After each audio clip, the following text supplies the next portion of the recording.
So Joey, this is exciting because you are my very first cookbook author on The Middle. So welcome. Thank you. I feel so special. You should always. And for those of you who don't know, Joey is a hilarious man, a writer, an editor, TV personality, former entertainment publicist who has just added author to his list of titles because of this cookbook. It's There called she is. Basic Bitchen. Okay, so let's start by telling me a little bit about it. Yeah, I was in entertainment, as you mentioned, and I pivoted into food editorial of all things.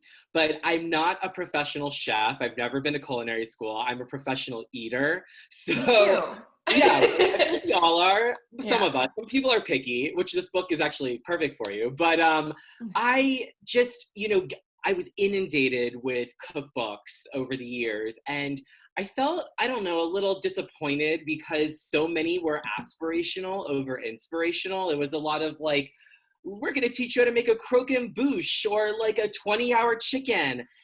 Or it was the opposite. Everything that's simple or basic is rooted in some sort of fad diet. So I kind of wanted to go into this cookbook thinking, okay, I want to create something that is not only easy, simple, basic, but also funny, because cooking is so intimidating for people and people don't like to cook because they're just so busy.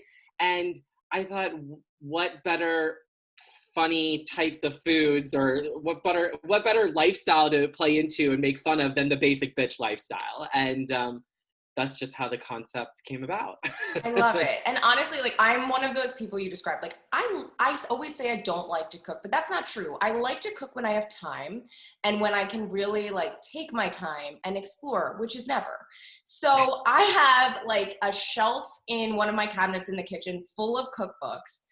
But what I like, that I never use, but what I like about this one is the fact that it's funny. So I am flipping through it, like not even about to start cooking, and I'm like laughing. So that makes me more eager to want to try one of these recipes. That and the fact that there are a lot of drink recipes. That's true. Yeah, we basics, we love a bev, we love a rosé. But yeah, I mean, I went into it again knowing that I'm not the best cook, and I figured I make the joke, I still chop garlic like I'm wearing Sally's press-on nails, or I'm hammering together IKEA furniture. My knife skills are awful. So I went in with self-deprecation, because if you are struggling along the way with making these recipes, you can get anxious, you can get stressed, but I'd rather you laugh at me and then eventually laugh at your own mistakes instead of freaking out and being like, I quit, I'm never cooking again. So that's the tone I want. It's incredible. Okay, so how long did it take you to make this book, and the recipes, where do they come from? Are they all your creation or your experiences? Yeah, that's actually the most mind-blowing thing about this book. It took me only 6 months to write it. I did have the luxury of working with a recipe developer, because while I did come in with like an arsenal of recipes, she was the one who was like, yeah, that pinch and that shake of cayenne pepper, that's like a quarter teaspoon. So I needed someone to do the mathematical translations, because I just eyeball everything. It's like That's the what I do. Italian in me who's like, Same. a little bit of this, a little bit of love. Can't do that in a cookbook.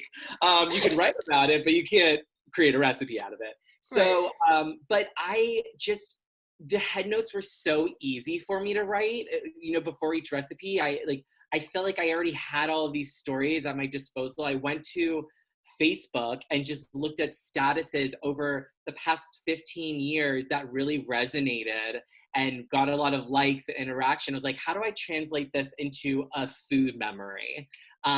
So it was really easy to write. The recipes, though, I did have the help of someone. But like I said, I had these recipes in the back of my mind. I make them all the time. I just didn't have them formally written down. So got it.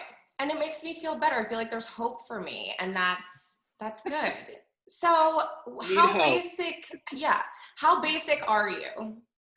That's another gag, because I feel like I am the most complex individual you will ever meet.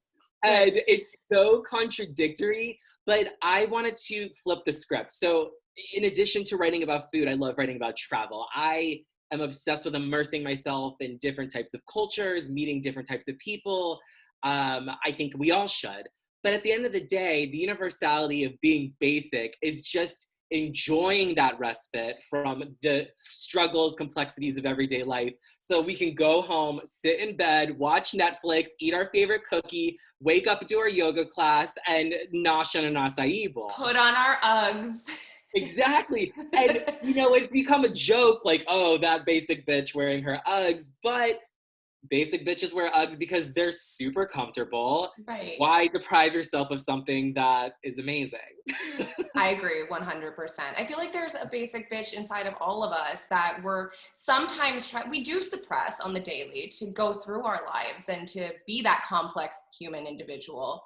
But the basic is just like comfort. It's like it's a good feeling. So the nice warm pumpkin spice latte. Yes, for your soul. And a Burberry scarf.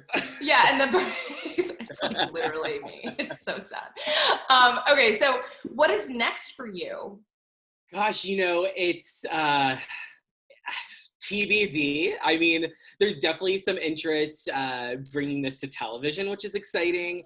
I did host a series with Awesomeness TV on YouTube called Dish This. It was skewed more towards a younger generation, these Gen Zers, and it was really fun and awesome experience. But in my mind, this book still just reads millennial. And I think there is room in the TV space, the linear space especially, to kind of shake things up a bit. And conversations are happening. And hopefully next time we chat, I'll have amazing news for you. So. This is perfect because I love to talk about adaptation. So you're essentially adapting your cookbook to the screen, which I never thought like you could do, but that does make sense. Yeah. I mean, I'm a media whore. I mean, I felt like I've delved into every aspect of it through my career, from publicity to production to now editorial. And I always see bigger picture and I see things as brands. So to be able to expand this into something potentially Empire-ish, maybe Ryan Seacrest, like, I don't know. He's kind of my career idol because he does it all. Yes, everyone always says, like, what's your goal? I'm like, Ryan Seacrest. Yes, yeah. Ryan Seacrest, that's the goal. I want to dip my toes into every aspect of the business and make millions. Same. Oh my gosh, let's do it. Okay, well, for everyone who wants to follow along with all of your success, let's direct them to your beautiful Instagram. What is your handle? It is just at Joey Skladany. I always say if you have trouble saying my last name, think Zany Skladany. Love it. Well, Joey, thank you so much for your time. This was so much fun, and I'm so glad we finally got to connect. I know. Thank you so much for having me, and I love the pink. It was just for you, and these big, giant pink earrings. Ah, girl. In my language.